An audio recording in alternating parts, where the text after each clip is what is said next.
जय श्री कृष्णा। राधे राधे। आज मैं आपको सुना रहा हूँ हल षष्ठी व्रत कथा।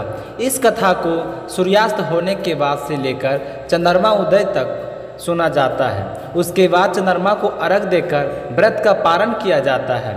कहा जाता है कि हल षष्ठी के दिन ही भगवान श्री कृष्ण के बड़े भाई बलराम का जन्म हुआ था। इस व्रत कथा को अगर व्रत ना भी रखे तो गर्भवती और संतान प्राप्ति की इच्छा रखने वाली महिलाएं अगर श्रद्धापूर्वक सुनती है तो उन्हें मन वांछित फलों की प्राप्ति होती है।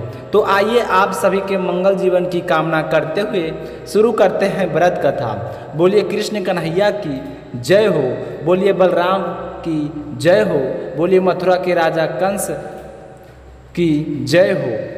राजा कंस अपनी बहन देवकी के विवाह के बाद विदा करने जा रहे थे तो आकाशवाणी के वचन सुनकर कि हे कंस, देवकी का 8वां गर्भ तेरी मृत्यु का कारण बनेगा।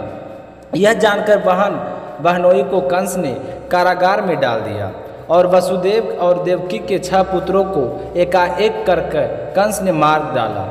तब 7वें बच्चे का जन्म का समय नज़दीक आया तो देव ऋषि नार वसुदेव और देवकी से मिलने के लिए कारागार में पहुँचे। उनके दुख का कारण जानकर देवकी को हल षष्ठी देवी के व्रत रखने की सलाह दी तो देवकी ने नारद जी से हल षष्ठी व्रत की महिमा व कथा पूछ रही थी। तो नारद ने कथा को इस तरह से कहना शुरू किए कि प्राचीन काल में चंद्रवंका नाम का एक राज्य में एक राजा रहता है जिनके एक ही पुत्र था। राजा ने राहगीरों के लिए एक तालाब खुदवाकर, किंतु उस तालाब का कारण था कि उसमें जल डालते तो वह जल सूख जाता था। राजा ने ना जाने कितने ही कोशिश करवा ली लेकिन तालाब में पानी रुकता ही नहीं था। राहगीर उस रास्ते में गुजरते तो सूखे तालाब को देखकर राजा को गाली देते थे। इस खबर को सुनकर राजा बहुत ही दुखी रहता था कि मैंने तालाब खुदवाया या मेरा धन व धर्म दोनों ही घटा जा रहा है। एक दिन राजा ने स्वप्न में देखा कि वरुण देव कह रहे थे कि यदि तुम अपने पुत्र की बलि तालाब में दोगे तो वह जल से भर जाएगा। तो यह बात राजा ने दरबार में सुनाई कि मेरा धन व धर्म भले ही व्यर्थ में हो जाए पर मैं अपने पुत्र की बलि नहीं दूंगा। राज दरबार में हुई यह बातें धीरे धीरे पूरे नगर में फैल गई। फैलते फैलते राजकुमार तक पहुंच गई तो राजकुमार सोचने लगे कि यदि मेरी बलि से तालाब में पानी आ जाता है तो लोगों को भला होगा, कम से कम मेरे पिताजी को नगरवासी गालियां तो नहीं देंगे। यह सोचकर राजकुमार अपनी बलि देने के लिए तालाब में बैठ गया। अब तो वह तालाब पानी से लबालब भर गया। जल के जीव जंतु से तालाब परिपूर्ण हो गए। एकलौते पुत्र की बलि हो जाने से राजा बहुत ही दुखी हुआ और अपनी राज्य को छोड़कर वन में चला गया। वन में राजा इधर उधर भटकता रहता और अपने बच्चों को याद कर बहुत ही दुखी होता और सोचता कि मैंने ना जाने पूर्व जन्म में कौन से बुरे काम किए थे जिसकी वजह से आज यह मेरी दशा हो गई। इस तरह कई महीनों बीत गए। एक दिन राजा ने देखा कि वन में पलाश के पेड़ के नीचे 5 महिलाएं व्रत कर रही है तो उन्हीं देखकर राजा उनके पास गए और वहां जाकर बैठ गए। जैसे ही उनकी पूजा पाठ समाप्त हुई तो उनसे पूछा कि बहनों, आप यह क्या कर रही हो, इसके करने से क्या फल मिलता है। तो उन महिलाओं ने राजा को बताया कि यह तो हल षष्ठी का व्रत है। इस व्रत को करने से संतान पर आया हुआ कष्ट टल जाता है। तो राजा ने उनसे कहा कि मुझे भी इस व्रत की पूरी विधि बतलाओ। तो उन महिलाओं ने हल षष्ठी व्रत की संपूर्ण विधि विधान राजा को बतला दी। उसे सुनकर राजा वापस नगर को आ गए। वहां आकर अपनी रानी को उस व्रत के बारे में बताएं तो राजा और रानी दोनों ने उस व्रत को किए। व्रत के प्रभाव से राजपुत्र तालाब में से जीवित बाहर निकल आया। राज परिवार सहित हल षष्ठी माता के जय जयकार सुखपूर्वक राजा रानी निवास करने लगे। फिर नारद जी ने देवकी से हल षष्ठी व्रत की एक और कहानी शुरू की कि उज्जैन नगरी में 2 सौतन रहती थी। एक का नाम था रेवती तथा दूसरी का नाम था मानवता। रेवती को कोई संतान नहीं थी जबकि मानव को 2 पुत्र थे। रेवती अपने स्रोत के बच्चों को देखकर हमेशा जलती रहती थी और उनको पुत्रों को मारने और जतन ढूंढती रहती थी।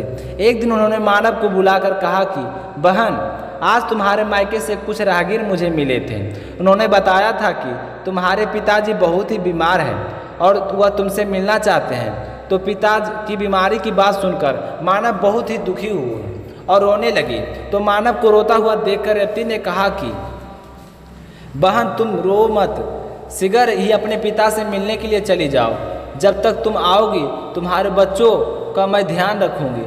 और सोत की बात सुनकर सच मानकर मानव अपने पुत्रों को रेवती के हाथों में सुरक्षित छोड़कर अपने पिता से मिलने के लिए चली गई। अब तो रेवती को बहुत ही अच्छा मौका मिल गया था। वह दोनों बच्चों को मारकर जंगल में फेंक आई।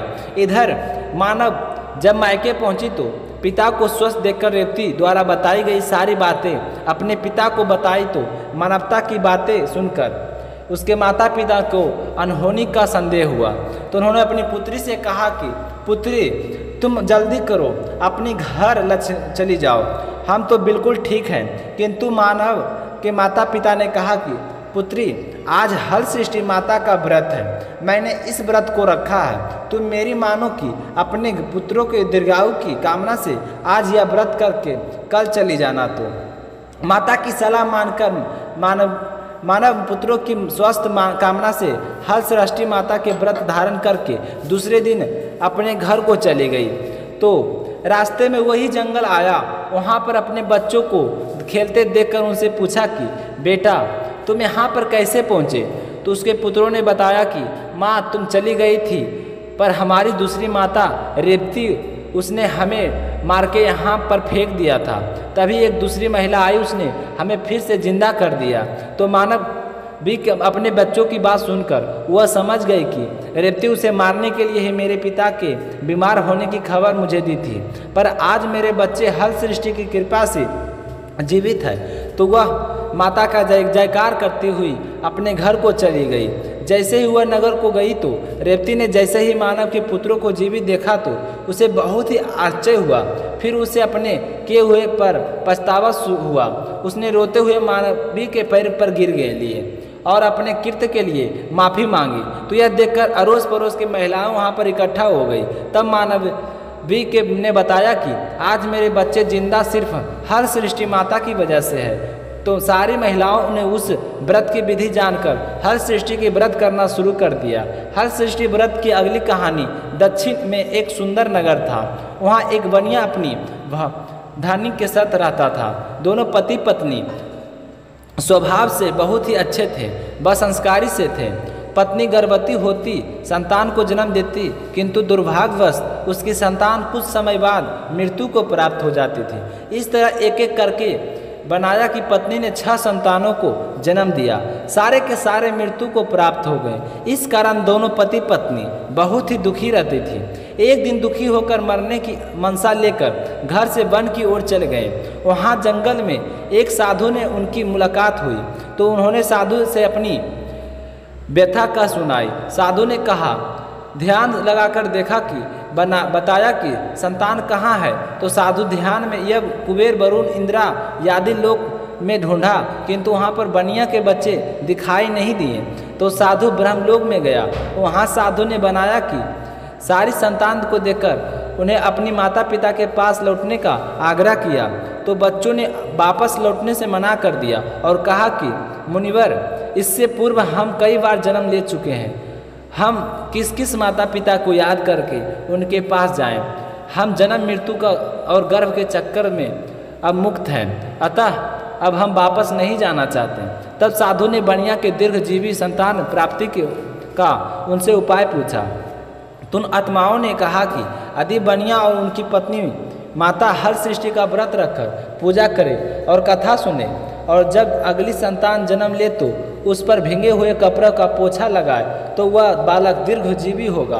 तो उन आत्माओं को इस प्रकार सुनकर साधु ध्यान लगाकर वापस आया और कन्या से हल सृष्टि व्रत का नियम सब कुछ उनको बताएं। तो साधु से सारा विधि विधान सुनकर दोनों पति पत्नी घर आ गए। कुछ समय बाद हर सृष्टि व्रत का दिन आया तो उन दोनों ने व्रत रखा, वह संतान प्राप्ति का वरदान मांगा। माता हर सृष्टि की कृपा से बनिया की पत्नी गर्भवती हुई और 9वें महीने एक सुंदर संतान की जन्म दिया।